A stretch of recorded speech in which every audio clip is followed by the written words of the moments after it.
Kimbong at saka Limbong. Iloilo City dates back from the Spanish times and had been a prosperous community of hacienderos for many generations. Memories of its colonial past as the most loyal and noble city can still be found, standing proudly against a highly urbanized landscape, a bustling city of the future. But the historical vein of Iloilo City and the entire island of Panay runs deeper and beyond a colonial past. Every Filipino child learns about this fabled land of the Ati tribesmen, whose king trades land for gold from the 10 Borneon datus. Today, proud descendants of the different tribes that have lived and thrived all over the Visayas region, as well as on the islands of Luzon, continue to recount the courageous tales of their forefathers, as well as their own daily struggles in a society that has threatened their ancestral lands and way of life.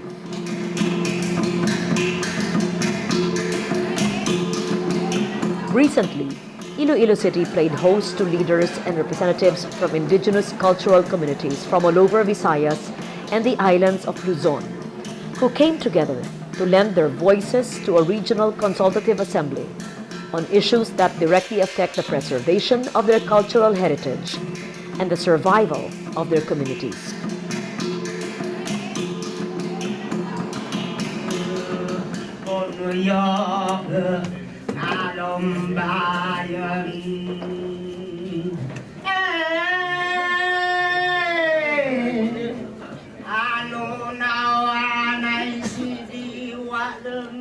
Ngayong inaanyahan si Senadora Loren Legarda sa isang ritual na nais ibahagi ng mga Panay Bukidnon. Nasaksihan natin kanina bilang simbolo ng pagpalangga o pagmamahal, ang isang binukot o tinasanging binibini ay ginagayakan ng palamuti ng kanyang mga magulang sa isang pambihirang pangyayari ng taon, gaya ng bungaw o tradisyonal na kasal kung saan pinagmamalaki nila ang dalaga sa mga panauhin.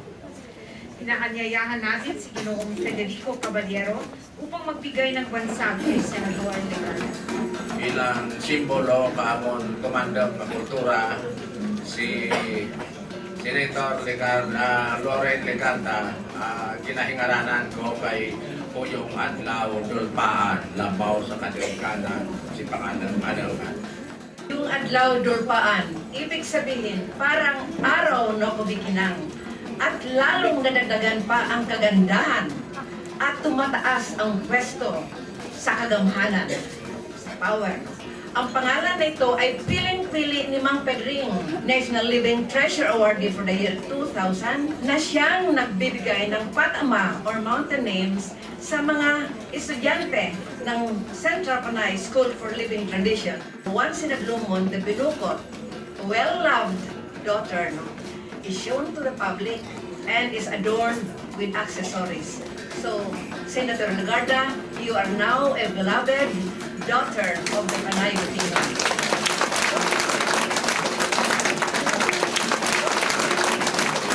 Matagal ko na yung advokasya dahil nakikita ko, we are who we are because of our indigenous people.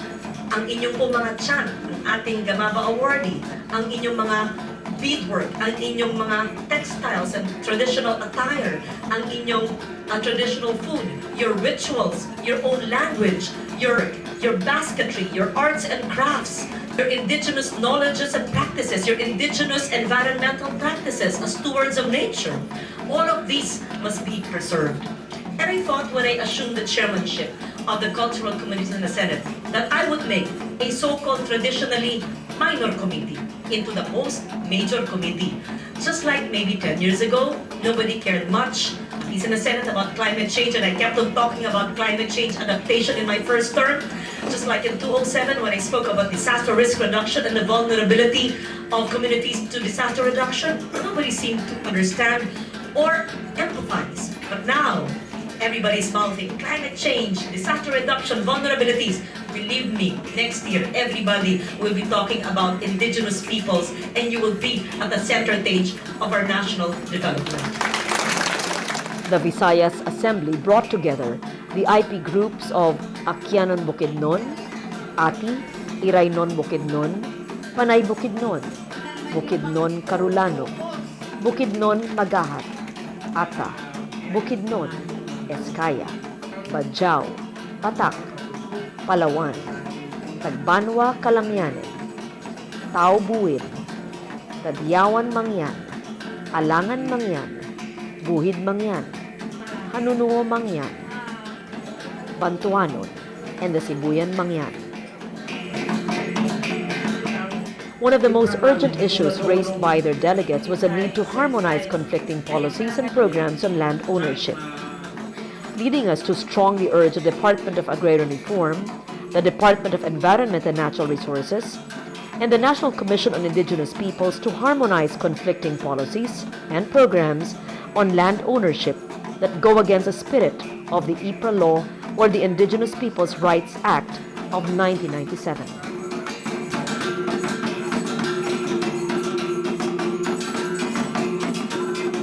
The road to progress and sustainability for the IPs may still be long and arduous, but engaging in dialogue and consultation are precious steps in the right direction, bringing governance to the grassroots and promoting people empowerment in its most basic and effective form.